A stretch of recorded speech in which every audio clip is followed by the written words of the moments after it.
আসসালামু আলাইকুম। আজকের ভিডিওতে আমরা আলোচনা করব প্রাচীন জনপদ এবং প্রাচীন জনপদ থেকে যেই কোশ্চেনগুলো বারবার পরীক্ষায় এসে থাকে, তো এইগুলো আজকের এই ভিডিওতে দেখার চেষ্টা করব। আশা করব এই ভিডিওর পরে যতগুলো পরীক্ষায় কোশ্চেন আসবে আপনার মনে হয় না আপনি ভুল করবেন। এই যে এই টপিকগুলো থেকে প্রশ্ন আসে যে বাংলাদেশের প্রাচীন জনপদ কোনটি, প্রাচীন গোষ্ঠী কোনটি, এইগুলোতে সবচেয়ে বেশি আসলে কনফিউশনটা হয়। তো এই জায়গায় দেখেন, এই জায়গায় এই যে নিগ্রোটো যেই জাতিটা আছে এরা আগে থেকেই বাংলায় থাকতো। তো এই অস্ট্রিক এর আরেকটা নাম হচ্ছে নিষাদ। তো এরা নতুন করে আসছে এবং এই দুই দলের মধ্যে আসলে আপনার একটা যুদ্ধ হয়। যুদ্ধ হয়ে নিগ্রোটো এটা আসলে পরাজিত হয়। তো থাকতেছে আপনার অস্ট্রিক জাতি এবং হচ্ছে নিষাদ। এটা হচ্ছে উপনাম বা হচ্ছে নিকনেম বলতে পারেন। তো যদি এখন প্রশ্ন আসে যে বাংলার হচ্ছে আদি গোষ্ঠী কোনটি? তাহলে এই দুটোর মধ্যে যেকোনো একটা কোশ্চেন অপশনে থাকলে আ সেটা দাগাবেন। যদি দুটোই থাকে তাহলে অস্ট্রিক দাগাবেন। আচ্ছা, এরপরে দক্ষিণ ভারত থেকে যুক্ত হইছে দ্রাবিড়। এখন তাহলে কি হইল? অস্ট্রিক, নিষাদ অথবা এর সাথে যুক্ত হইল দ্রাবিড়। এখন আপনার প্রশ্ন আসছে যে কোনটি প্রাচীন জনপদ? না, বাংলার প্রাচীন জনগোষ্ঠী। তাহলে কি এটা হচ্ছে যে মনে করেন এটা দাদা, এটা বাবা, এটা হচ্ছে ছেলে। এই যে আর্য। তার মানে কি? যদি মনে করেন যে হচ্ছে কোন আপনার ছেলে এটা হচ্ছে আপনি, আপনার ছেলে হচ্ছে মনে করেন আরেকজন। এটা মনে করেন যে বাংলা। তাহলে কি বাংলার বাবা হচ্ছে এটা। এখন আর্য নাই অপশনে। তাহলে হবে আপনার দ্রাবিড়। যদি ৪ টাই অপশনে থাকে তাহলে একদম আদিগোষ্ঠী হচ্ছে এটা। যদি এই ৪ টার মধ্যে এই ৩ টা থাকে তাহলে এটা। যদি এটা না থাকে শুধু দ্রাবিড়। সো প্রশ্নের অপশনের উপর নির্ভর করবে সঠিক অ্যান্সার কি। এই দেখেন, কোন গোষ্ঠী থেকে বাংলা বা বাঙালি জাতি গড়ে ওঠে?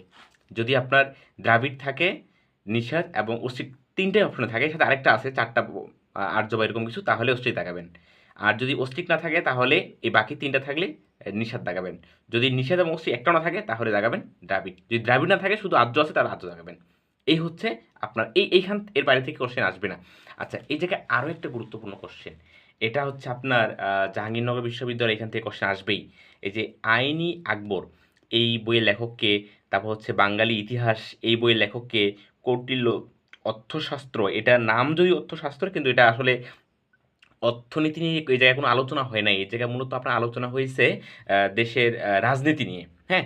তারপর হচ্ছে এই যে বইটা আছে এই বইটাও গুরুত্বপূর্ণ। এই যে এটা মহিদাসের লেখা। সো এই কয়েকটা বই জাহাঙ্গীরনগরে এই কয়েকটা বই থেকে কোশ্চেন প্রতিবারই একটা করে কোশ্চেন আসে। তো এতটুকু পড়লে আসলে আমাদের প্রাচীন যে উপগোষ্ঠী আছে, জাতিগোষ্ঠী, এটা আসলে পড়া হয়ে যায়। এখন আসি জনপদ। জনপদ আপনারা সারা জীবন এভাবে মুখস্থ করছেন। এই যে এখানে যে আ ছকটা দেখতে পাচ্ছেন, এই যে এইভাবে মুখস্থ করছেন যে আসলে কোথায় কোনটা আছে। আমরা আসলে এভাবে মুখস্থ করব না। আমরা আসলে চিত্রের সাহায্যে আজকে দেখার চেষ্টা করব যে আসলে কোন জনপদটা কোথায়, হ্যাঁ? তাহলে খুব সহজেই আপনার মনে থাকবে। আচ্ছা, এটা দাগটা বোঝা যাচ্ছে না। হ্যাঁ, এখন বোঝা যাচ্ছে। দেখেন, এই যে আমরা হচ্ছে যে এই পঞ্চগড়, দিনাজপুর, ঠাকুরগাঁও, রংপুর, বগুড়া, রাজশাহী, এই পাশে আছে চাঁপাইনবাবগঞ্জ, এইটুকু হচ্ছে চাঁপাইনবাবগঞ্জ, কুষ্টিয়া, খুলনা, ঢাকা, ময়মনসিংহ, এই পাশে আছে সিলেট আপনার আ পূর্ব দিকে। হ্যাঁ? তারপর এই পাশে আছে আপনার পার্বত্য চট্টগ্রাম, এই যে খাগড়াছড়ি, রাঙ্গামাটি, বান্দরবান, চট্টগ্রাম। এটা হচ্ছে আপনার পার্বত্য চট্টগ্রাম এটা। আর এই পাশে আছে আপনার কুমিল্লা, নোয়াখালী, এই যে বরিশাল, এরপর হচ্ছে বঙ্গোপসাগর এইদিকে। তো আমাদের ওইগুলো লাগবে না, এর নিচের দিকে আছে বঙ্গোপসাগর দক্ষিণ দিকে। এখন আসলে দেখি কোন জনপদটা কোথায়। আচ্ছা দেখেন, এইটুকু যদি ভারতের এই জায়গাটা এখানে না থাকতো, এই যে ভারতের এই জায়গাটা এখানে না থাকতো তাহলে একই হয়ে যেত। তো হরিকেল, এই জায়গায় হরিকেল আছে, এই জায়গায় হরিকেল আছে। সিলেট এবং চট্টগ্রাম এই ২ জায়গা হচ্ছে আপনার হরিকেল জনপদের অন্তর্ভুক্ত। এরপর দেখেন আ সমতট। সমতটের হচ্ছে অন্তর্ভুক্ত হচ্ছে কুমিল্লা এবং নোয়াখালী। এটা হচ্ছে সমতট। এটাও বিসিএস আসে রিপিট কোশ্চেন। আচ্ছা, এরপর দেখেন, এরপর হচ্ছে চন্দ্রদ্বীপ। চন্দ্রদ্বীপ কার পূর্ব নাম? এটা অনেকবার আসছে, বরিশাল। আচ্ছা, এরপর আসি আমরা আ পুন্ড। যদি পুন্ড বলে তাহলে দেখেন পুন্ডর ক্ষেত্রে হচ্ছে আপনার দিনাজপুর, রংপুর। যদি আসে যে বগুড়া কোন অঞ্চলে? তাহলে দাগাবেন পুন্ড। আচ্ছা, আ এখন আরেকটা কোশ্চেন এই জায়গায় এড হয়। বরেন্দ্র বলতে আসলে কোন জায়গাটাকে বোঝায়? বরেন্দ্র হচ্ছে এটা হচ্ছে উত্তর পশ্চিমাংশ। বরেন্দ্র হচ্ছে আপনার উত্তর, এটা হচ্ছে উত্তর, আর এপাশে পশ্চিম, যেহেতু উত্তর পশ্চিমাংশ। এটা হচ্ছে আপনার উত্তর, আর এটা হচ্ছে আপনার পশ্চিম।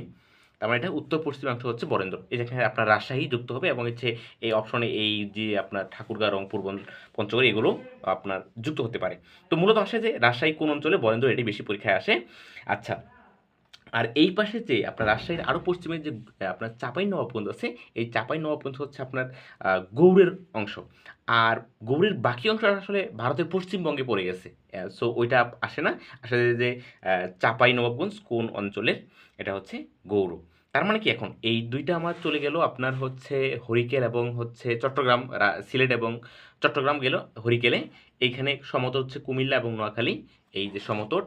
আচ্ছা, এরপর চন্দ্রদ্বীপ হচ্ছে বরিশাল। এই পাশে গেল আপনার পুণ্ড এবং হচ্ছে গৌড়। আর প্রাচীনতম জনপদ হচ্ছে বাংলাদেশের, বাংলার প্রাচীনতম জনপদ হচ্ছে পুণ্ড। হ্যাঁ, এটা আসলে কনফিউজ হয়ে না আবার। এখন বাকি যে জায়গাটা আছে এটা হচ্ছে আপনার বঙ্গ। বঙ্গ তাহলে কি ময়মনসিংহ, ঢাকা, এরপর হচ্ছে কুষ্টিয়া এবং হচ্ছে খুলনা। এটা আসলে আপনার আহ, উম, জনপদের মধ্যে পড়ে, বঙ্গ জনপদের মধ্যে পড়ে। এই আমি যদি ওভারঅল লুকটা আপনাকে দেখাই, এই যে এরকম। এটা হচ্ছে হরিকেল, চট্টগ্রাম এবং সিলেট। এই পাশে হচ্ছে আপনার সমতট, কুমিল্লা, নোয়াখালী, বরিশাল হচ্ছে চন্দ্রদ্বীপ। এইটুকু অংশ হচ্ছে আপনার বঙ্গ, ঢাকা বঙ্গের অন্তর্ভুক্ত, এটা পরীক্ষা আশা করছেন। এই পাশে বরেন্দ্র, উত্তর পশ্চিমাঞ্চল। এইখানে হচ্ছে পুণ্ড, প্রাচীন জনপদ। এই পাশে গৌড়। এখন চলেন দেখি আপনার পরীক্ষা কী কী কোশ্চেন আসছে। আমার মনে হয় এটা আপনাদের ইতিমধ্যে মুখস্থ হয়ে গেছে। এখন দেখেন পরীক্ষা কী কী কোশ্চেন আসছে। এই যে দেখেন, প্রথম কোশ্চেনটা হচ্ছে বাংলার প্রাচীন জনপদের নাম কি। এই যে এটা কতবার আসছে, 4বার আসছে বিশেষ কোশ্চেন। এটা হচ্ছে পুণ্ড, আমি যেটা একটু আগে বললাম। এই যে ঢাকা জেলা, ঢাকা জেলা 40তম বিশেষ কোশ্চেন, বঙ্গ। এরপর হচ্ছে হরিকেল, হরিকেল হচ্ছে আপনার কি, চট্টগ্রাম এবং হচ্ছে চট্টগ্রাম একই সাথে হচ্ছে সিলেট, এটা হচ্ছে হরিকেল। চন্দ্রদ্বীপের বর্তমান নাম কি, এটা 30 এবং 11তম বিশেষ আসা কোশ্চেন, এটা হচ্ছে আপনার বরিশাল। এই যে পুণ্ডনগর কোথায়, এটা হচ্ছে আপনার মহাস্থানগড়। তারপর প্রাচীনতম জনপদ কোনটা, মহাস্থানগড় অথবা হচ্ছে পুণ্ড, একই জিনিস। পুণ্ড যেহেতু আপনার মহাস্থানগড়ে, তার মানে এইখান থেকে পুণ্ড না দিয়ে মহাস্থানগড় দিয়েছে। আচ্ছা, ঢাকা কোন জেলায়, এটা আগে একবার কোশ্চেন আসছে। ঢাকা কোথায় আসলে, এই যে ঢাকা আবার আসছে, এখানে আবার আসছে। ঢাকা হচ্ছে আপনার বঙ্গ। প্রাচীনতম জনপদ কোনটা, পুণ্ড। তারপর এই যে দেখেন এই কোশ্চেনটা, উত্তরাংশ বগুড়ার পশ্চিমাংশ রংপুর দিনাজপুর কোন অঞ্চলের, এই যে বরেন্দ্রভূমি, এটা আসা কোশ্চেন। এটা হচ্ছে আপনার 19ম বিসিএস আসা কোশ্চেন। তারপর হচ্ছে এই জায়গায় আছে পুণ্ড বর্ধমান, এটা হচ্ছে মহাস্থানগড়। তারপর হচ্ছে এই জায়গায় মহাস্থানগড় একসময় বাংলা রাজধানী ছিল, তখন নাম ছিল আপনার পুণ্ডনগর।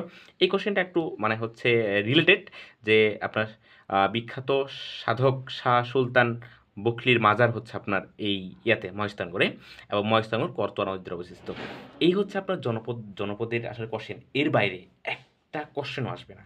আপনারা এই এই 5 মিনিট 7 মিনিটের ক্লাসে যা পড়লেন, এই 7 মিনিটের ক্লাসের মধ্যেই আপনার প্রশ্ন আসলে কমন পড়বে। এর বাইরে আসলে কোনো কোশ্চেন আসবে না। থ্যাংক ইউ সবাইকে।